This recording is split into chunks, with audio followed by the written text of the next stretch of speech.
शांति।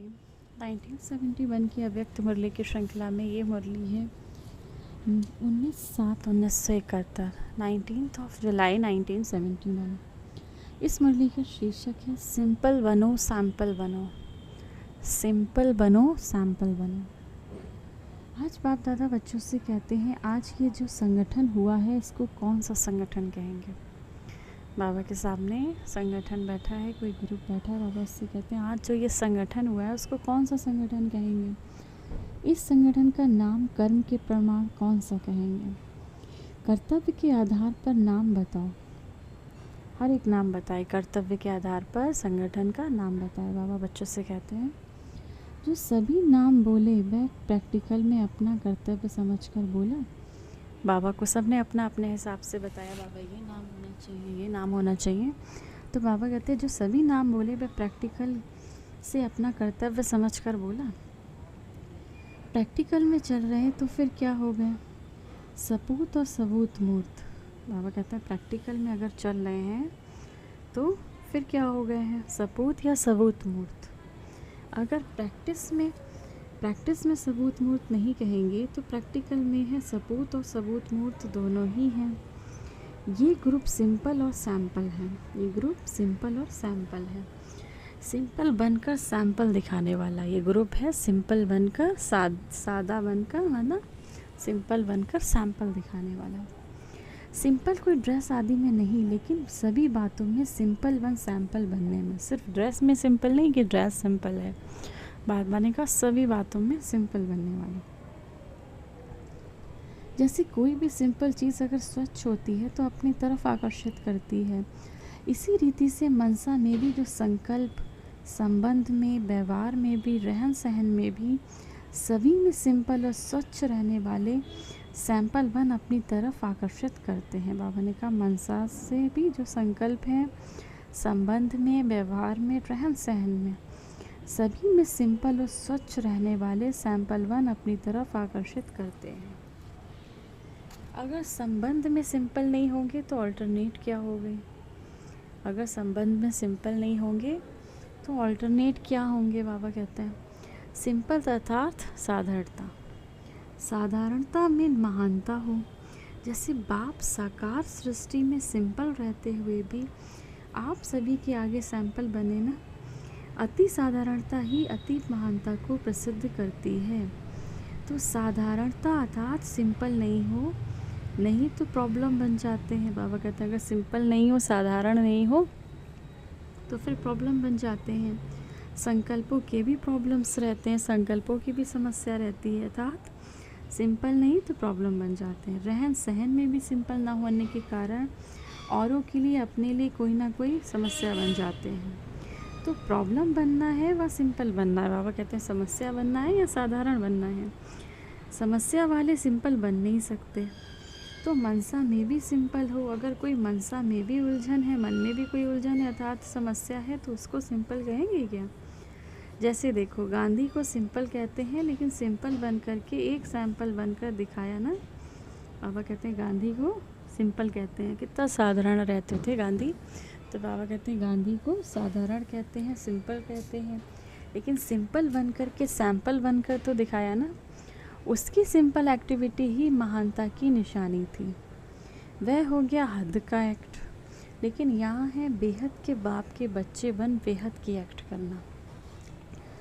तुम तो विश्व के निमित्त होना, जैसे विश्व बेहद का है, बाप बेहद का है। बाबा कहते हैं तुम तो विश्व के निमित्त हो ना, जैसे विश्व बेहद का है तो बाबा कहते हैं बाप भी बेहद का है।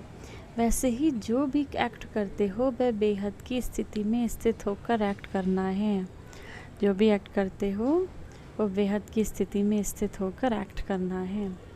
वह एक्ट ही अपनी तरफ अट्रैक्ट करता है। तो आकर्षण मूर्त बनने के लिए क्या करना पड़े, सिंपल बनना पड़े। यहाँ दैवी संबंध में भी अगर कोई सिंपल नहीं बनता तो प्रॉब्लम बन जाता है। तो बाबा ने कहा आकर्षण मूल बनने के लिए क्या करना पड़े, सिंपल बनना पड़े, साधारण बनना पड़े।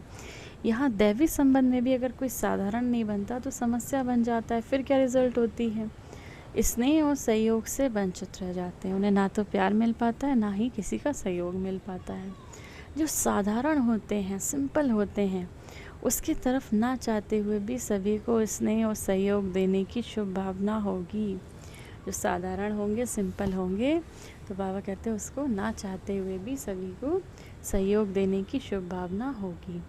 तो सर्व स्नेही व सर्व से सहयोग प्राप्त करने के लिए व सर्व के सहयोगी बनने के लिए सिंपल बनना बहुत आवश्यक है। कोई प्रॉब्लम तो नहीं है, बस स्वयं प्रॉब्लम बने हुए तो नहीं हो। बाबा कहते हैं कोई समस्या तो नहीं है, या स्वयं समस्या बने हुए तो नहीं हो। चाहे लौकिक परिवार में व व्यवहार में, चाहे दैवी परिवार में, कभी अपने में समस्या ना इमर्ज करो। बाबा ने कहा चाहे लौकिक परिवार में हो, चाहे व्यवहार में हो, चाहे दैवी परिवार में हो, कभी भी अपने में कोई भी समस्या ना इमर्ज करो, ना कोई के लिए प्रॉब्लम बनाओ। अगर प्रॉब्लम बनते हो, अगर समस्या बन जाते हो किसी के लिए, तो सेवा लेने वाले बन जाते हो। तो फिर क्या होता है, सेवा करने वाले नहीं, सेवा लेने वाले बन जाते हो। बाबा कहते हैं और तुम क्या हो, सेवाधारी हो। आप हो ईश्वरीय सेवाधारी। तो सेवाधारी सेवा करने वाले हैं, ना कि सेवा लेने वाले। अगर सेवा लेने वाले बनते हो तो नाम प्रमाण कर्तव्य नहीं हुआ। खुदाई खिदमतगार सेवा लेता नहीं, देता है, क्योंकि दाता के बच्चे हैं ना। जैसे बाप कुछ लेते हैं क्या, बाबा कहते हैं बाप कुछ लेते हैं क्या, वह तो दाता है ना। अगर समस्या बनने के कारण सेवा लेते हो तो दाता के बच्चे ठहरे। कोई भी प्रकार की अगर एक्स्ट्रा सेवा लेते हो तो यह भी कभी भी नशा नहीं रहेगा, हम दाता व वरदाता के बच्चे हैं। तो ये प्रवृत्ति वाला ग्रुप है कि निवृत्ति वाले हैं। लौकिक प्रवृत्ति तो समाप्त हुई ना, लौकिक प्रवृत्ति को ईश्वरीय प्रवृत्ति में परिवर्तन किया है। लौकिक प्रवृत्ति तो समाप्त हुई ना, लौकिक प्रवृत्ति को ईश्वरीय प्रवृत्ति में परिवर्तन किया है कि अभी भी वैसे लौकिक धारणाएं हैं। बाबा ने कहा इसको ईश्वरीय धारणाओं में परिवर्तित किया है। जब तक परिवर्तन नहीं किया तब तक अलौकिक स्थिति में एक रस रह नहीं सकते। जब तक आपने अपनी लौकिक बातों को, लौकिक धारणाओं को बाबा ने कहा परिवर्तन नहीं किया, तब तक अलौकिक धारणाओं में, ईश्वरीय धारणाओं में रह नहीं सकते। इसीलिए कहा था अपना नाम, रूप, गुण और कर्तव्य सदैव याद कर फिर प्रवृत्ति में रहो, जिससे लौकिक प्रवृत्ति परिवर्तन हो। सदैव अपने को सेवाधारी समझने से रौब नहीं रहेगा। जब आप अपने को सदैव सेवाधारी समझोगे तो रौब नहीं रहेगा, माना कोई किसी बात का अहंकार नहीं होगा। सेवाधारी सदैव नम्र चित्त निर्माण रहता है और अपने घर को भी घर नहीं लेकिन सेवा स्थान समझेगा। अपने घर को भी घर नहीं लेकिन क्या समझेंगे, सेवा स्थान समझेगा। और सेवाधारी का मुख्य गुण है त्याग। अगर त्याग नहीं तो सेवा भी नहीं हो सकती। त्याग से तपस्वी मूर्त बनते हो। बाबा ने कहा सेवाधारी का मुख्य गुण क्या है, त्याग। तो अगर त्याग नहीं तो फिर बाबा कहते हैं सेवा भी नहीं हो सकती। त्याग से तपस्वी मूर्त बनते हो। सेवाधारी का कर्तव्य है सदैव सेवा में रहना, चाहे मनसा सेवा में रहे, चाहे बादशाह सेवा में रहे, चाहे कर्मणा सेवा में रहे। सेवाधारी का क्या कर्तव्य है, सदैव सेवा में रहना, चाहे वो मन से सेवा कर रहे हो, चाहे कर्मणा से, चाहे बादशाह से। लेकिन सेवाधारी अर्थात निरंतर सेवा में तत्पर रहने वाले, वह कभी भी सेवा को, बाबा कहते हैं हमेशा सेवा में रहने वाले, वे कभी भी अपनी सेवा से अलग नहीं समझेंगे स्वयं को। निरंतर सेवा का ध्यान रहेगा उन्हें, हमेशा सेवा का ध्यान नहीं, कहीं भी होंगे उन्हें ये ध्यान रहेगा कि चाहे मैं मनसा से सेवा करनी है, अगर कर्मणा से नहीं कर पा रहे हैं तो मनसा से करनी है। इसको कहते हैं सेवाधारी।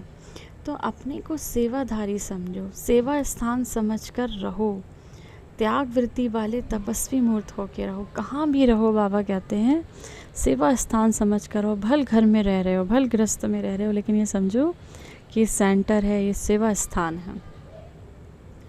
निरंतर सेवा की ही बुद्धि में लगन रहे तो फिर लौकिक प्रवृत्ति बदलकर ईश्वरीय प्रवृत्ति नहीं हो जाएगी। अब मैंने कहा अगर निरंतर बुद्धि में लगन रहे सेवा की तो फिर तो आपकी लौकिक जो धारणाएं हैं, माना जो आपके लौकिक धारणा मतलब कि जो आप पहले से करते आ रहे हो वही चीज़, तो बाबा कहते हैं वो चेंज नहीं हो जाएगी, वो तो फिर चेंज हो जाएगी। लौकिक धारणा कैसे ईश्वरीय प्रवृत्ति से बदल जाएगी।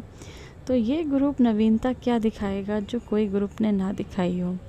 बाबा कहते हैं ग्रुप कौन सी नवीनता दिखाएगा। बाबा के सामने ग्रुप बैठा है, बाबा कहते हैं ग्रुप कौन सी नवीनता दिखाएगा जो अभी तक किसी ग्रुप ने ना दिखाई हो। कोई ना कोई नवीनता ज़रूर लानी है। खास भट्टी में आते हो तो अपने में कर्तव्य परिवर्तन भी खास होना चाहिए। बाबा ने कहा अगर खास भट्टी में आते हो तो अपने अंदर परिवर्तन भी खास होना चाहिए। वैसे तो चलते फिरते हो, लेकिन अब खास विशेषता लाकर अपना नाम विशेष आत्माओं में जमा करा के जाना। बाबा कहते हैं वैसे तो चलते फिरते हो, रहते हो, लेकिन अब खास विशेषता लाकर अपना नाम विशेष आत्माओं में जमा करा के जाना। बाप दादा के पास कितने प्रकार की लिस्ट है मालूम है? आपका किस लिस्ट में नाम है ये मालूम है? आपका नाम, अपना नाम विशेष आत्माओं में कर सको, इसका प्रयत्न करो। विशेष आत्माएं कब बनते हैं? बाबा कहते हैं विशेष आत्माएं तब बनते हैं जब कोई विशेष कर्तव्य करते व विशेषता दिखाते हैं। विशेष आत्माएं कब बनते हैं? जब कोई विशेष कर्तव्य करते हैं या फिर विशेषता दिखाते हैं। तो विशेष आत्मा बन कर के ही जाना। मर्जीवा बने हुए हो या बनने के लिए आए हो? मर्जीवा बनकर ही ब्रह्मा कुमार बने या अभी बनेंगे? जब मरकर के जन्म लिया तब तो ब्रह्मा कुमार कहलाया। बाबा कहते हैं जब मरकर के जन्म लिया तब तो ब्रह्मा कुमार कहलाया। मरकर नया जन्म लेना, इसको ही मर्जीवा कहते हैं ना। नहीं तो जन्म लेने से पहले ब्रह्मा कुमार कैसे बने? बच्चे तो हो, अधिकारी हो, बाकी है सपूत बनकर सबूत देना। बाबा कहते हैं बच्चे तो हो, अधिकारी भी हो, बाकी क्या है? सपूत बनकर, बाबा का अच्छा बच्चा बनकर। सबूत माना अच्छा बच्चा बनकर सबूत देना, प्रूफ देना बाबा को। बाकी ब्रह्मा कुमार तो मर्जीवा, बाबा के मर्जीवा बन ही गए हो। मर्जीवा बने हुए हो, ये स्मृति रहने से फिर ये शरीर भी आपका नहीं रहा। ये शरीर बाप ने ईश्वरीय सर्विस के लिए दिया है। आप तो मर चुके हो ना। बाबा ने कहा ये जो शरीर अब आपको मिला है ब्राह्मण बनने के बाद, बहुत अच्छी बात बाबा बता रहे हैं, ब्राह्मण बनने के बाद ये जो आपको शरीर मिला हुआ है, आप तो बाबा ने कहा मर चुके हो। अगर बाबा के बन गए तो माना आप इस पुरानी दुनिया के लिए मर चुके हो। तो ये शरीर भी किसका हो गया? बाबा ने कहा बाबा का हो गया, और ये ईश्वरीय सर्विस के लिए बाबा ने दिया है। ऐसा समझकर चलने से इस शरीर को भी अमानत समझेंगे। जैसे कोई की अमानत होती है तो अमानत में अपनापन नहीं होता, ममता भी नहीं होती। तो ये शरीर भी एक अमानत समझो, तो फिर देह की ममता भी ख़त्म हो जाएगी। जैसे ट्रस्टी हो रहने से, अमानत समझने से ममता कम होती है ना, इस रीति ये शरीर भी सिर्फ ईश्वरीय सर्विस के लिए अमानत के रूप में मिला हुआ है। जिसकी अमानत है उसकी स्मृति अमानत को देखकर तो आती है ना। अमानत रखी हुई चीज़ को देख देने वाले की भी याद आती है। बाबा ने कहा जिसकी अमानत है उसकी तो ध्यान रहती है, अब अमानत वाली चीज़ को देखकर फिर जिसको अमानत दी है उसकी भी याद आती है। बाबा कहते हैं तो ये तो अमानत रूहानी बाप ने दे दी है, रूहानी बाप की याद रहेगी। अमानत समझने से रूहानियत रहेगी, और रूहानियत से सदैव बुद्धि में राहत रहेगी, थकावट नहीं होगी।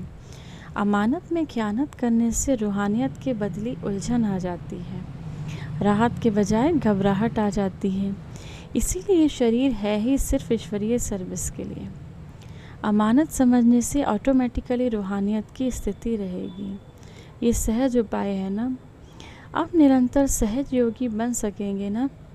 निरंतर रूहानियत की अवस्था में स्थित रहो। ये नवीनता दिखाना जो आप लोगों को देखकर सभी अनुभव करें, ये तो सैंपल बनकर आए हैं। बाबा ने कहा ये नवीनता दिखाना जो आप करके देखकर सब अनुभव करें, सब ये फील करें कि ये तो सैंपल बनकर आए हैं। औरों को भी याद की यात्रा सहज बनाने के लिए सैंपल बनकर जाना, औरों को भी बाबा की याद दिलाना, सैंपल बनकर जाना। ये ग्रुप सैंपल बनकर जाएंगे ना। अगर एक एक स्थान पर एक सैंपल जाएगा तो फिर सिंपल बात हो जाएगी। अपना नाम क्या रख सकेंगे? सेवाधारी। सेवाधारी तो हो ही, लेकिन सेवा ऐसे करो प्रत्यक्ष फल की प्राप्ति करा सको। सेवाधारी तो हो ही, बाबा कहते हैं ऐसी सेवा करो जो प्रत्यक्ष फल की प्राप्ति करा सको। तो स्लोगन क्या याद रखेंगे? अपनी रूहानियत की स्थिति प्रत्यक्ष कर, हर आत्मा को प्रत्यक्ष फल दिलाने वाले। ये है इस ग्रुप का कर्तव्य। जितना अपनी रूहानियत की स्थिति को पक्का करेंगे उतना प्रत्यक्ष फल दे सकेंगे। जितना अपनी रूहानियत की स्थिति को पक्का करेंगे उतना प्रत्यक्ष फल दे सकेंगे। अगर रूहानियत की स्थिति को प्रत्यक्ष नहीं दिखाते तो फल भी प्रत्यक्ष नहीं दिखाई देता। प्रत्यक्ष फल दिखाने के लिए अपनी रूहानियत की स्थिति को प्रत्यक्ष करो। समझा स्लोगन? बाबा कहते हैं प्रत्यक्ष फल दिखाने के लिए अपनी रूहानियत की स्थिति को प्रत्यक्ष करो। अगर आप प्रत्यक्ष फल दिखाना चाहते हो किसी को तो अपनी रूहानियत की स्थिति को प्रत्यक्ष करो। समझा स्लोगन? अच्छा, अपने ऊपर कौन सी छाप लगाई है? सेवादारी समझा ना, मनसा में भी सेवा। और ये ग्रुप मुख्य त्याग क्या करेगा? जिस त्याग से तपस्वी बन सको। आपकी प्रैक्टिकल दिनचर्या में बहुत करके विघ्न रूप क्या होता है? एक शब्द में इसको कहेंगे रौब। बाबा कहते हैं आपकी प्रैक्टिकल दिनचर्या में विघ्न कौन से किस रूप में आता है? तो एक शब्द में कह सकेंगे रौब। क्या कहेंगे इसको? बाबा कहते हैं एक शब्द में कहेंगे रौब। इसीलिए रूहानी रुहाव नहीं आता। प्रवृत्ति में जो रौब रखते हो मैं रचयिता हूँ, वह व्यवहार का भी जो रौब रहता है, संबंध में भी मुख्य विघ्न रौब आता है, अहंकार आता है। इसका त्याग करना है। सेवादारी रौब नहीं दिखाते, सेवादारी रौब नहीं दिखाते, अहंकार नहीं दिखाते। इसीलिए रौब का त्याग करना है। ये है मुख्य त्याग। हिम्मत तो है ना त्याग करने की? बाबा बच्चों से पूछते हैं हिम्मत तो है ना त्याग करने की? जो भी वायदे करते हो एक एक वायदे पर अविनाशी छाप लगाओ। जो भी वायदे करते हो एक एक वादे पर अविनाशी छाप लगाओ। अविनाशी छाप ना लगाने के कारण वायदे अल्पकाल के लिए हो जाते हैं। कईयों की रिजल्ट में ये दिखाई देता है कि यहाँ वायदे करके जाते हैं, फिर वायदे बदल कर बिलाप करने लग पड़ते हैं। और कहते हैं कईयों के रिजल्ट में क्या दिखाई देता है? मधुबन आते हैं, वायदे करके जाते हैं, फिर वायदे पूरे नहीं कर पाते हैं तो फिर बिलाप करने लग जाते हैं, पश्चाताप करते हैं। क्या करें, क्या हो गया, मदद दो। चाहते तो नहीं थे लेकिन ऐसा कारण बन गया, इसीलिए हमसे ऐसा हो गया। योगी के बदले वियोगी हो जाते हैं। बाबा कहते हैं योगी के बदले वियोगी हो जाते हैं। तो अब निरंतर योगी बनना, बिलापू वाले वियोगी नहीं बनना।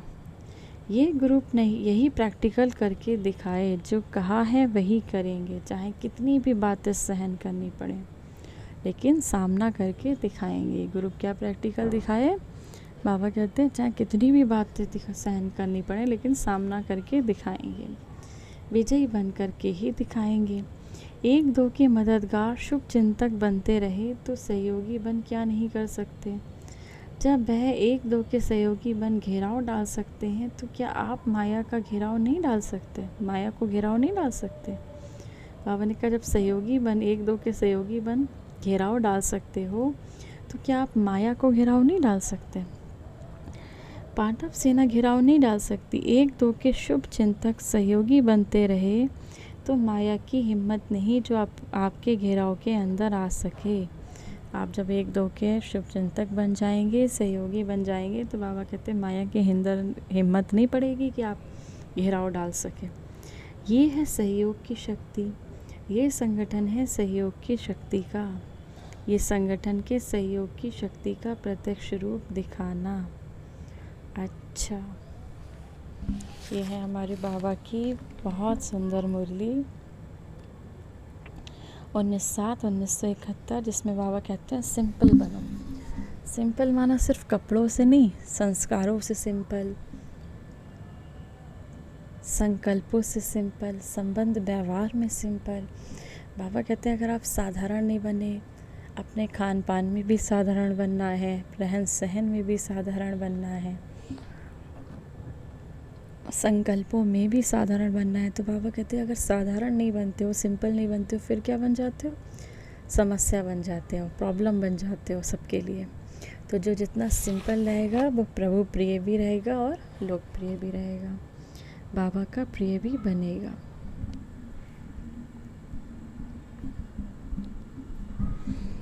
दूसरा बाबा कहते हैं सेवाधारी बनना है आपको। तो सेवाधारी बनना, बाबा कहते हैं सेवा अपने से जहाँ पर भी रह रहे हो आप, जिस भी स्थान पे रह रहे हो, उसको सेवा समझकर सेवा निरंतर बुद्धि में रहे। हर पल बुद्धि में सेवा रहे, हर संकल्प के साथ सेवा रहे, निरंतर सेवा ध्यान रहे। बाबा कहते हैं हर संकल्प के साथ अपने आप को सेवा को ध्यान रखना है। फिर बाबा कहते हैं अब तो तुमने मर कर नया जन्म लिया है, तभी तो ब्रह्मा कुमार कहलाए हो, ब्रह्मा कुमारी कहलाए हो। तुम मर गए ना, बाबा ने कहा अपने पुरानी दुनिया से मर गए हो, तभी तो ये नया जन्म लिया। तो ये जीवन किसको दे दिया? तो बाबा कहते हैं शरीर को भी अमानत समझो। किसकी अमानत? बाबा की अमानत समझो कि बाबा ने ईश्वरीय सर्विस के लिए हमें ये शरीर दिया है, ये समझकर इसकी देखभाल करो। अपने घर को सेवा स्थान समझो। अमानत समझने से रूहानियत ऑटोमेटिकली रहेगी। अमानत समझने से बाबा कहते हैं रूहानियत ऑटोमेटिकली रहेगी। तो बाबा कहते हैं अब सेवादारी ऐसी सेवा करो कि प्रत्यक्ष फल की प्राप्ति करा सको। सेवाधारी समझा ना, मनसा में भी सेवा। बाबा कहते हैं सेवाधारी मनसा से भी सेवा, कर्म से भी सेवा, बस रौब ना रहे। बाबा कहते क्या होता है सेवा करते करते रौब आ जाता है, अहंकार आ जाता है, तो इस रौब को ख़त्म करना है, सिंपल बनना है, निरंतर योगी बनना है। जब आप निरंतर योगी बनोगे तभी दूसरे का भी आत्मिक स्थिति का एहसास करा सकोगे, महसूस करा सकोगे आत्मिक स्थिति को। तो ये है हमारे बाबा की बहुत सुंदर मुरली। आप सभी बाबा के बच्चों को बाबा की तरफ से याद प्यार और नमस्ते। हमारे मीठे मीठे प्यारे प्यारे बाप दादा को हम सभी बच्चों की तरफ से याद प्यार और नमस्ते। ओम शांति, ओम शांति, ओम शांति।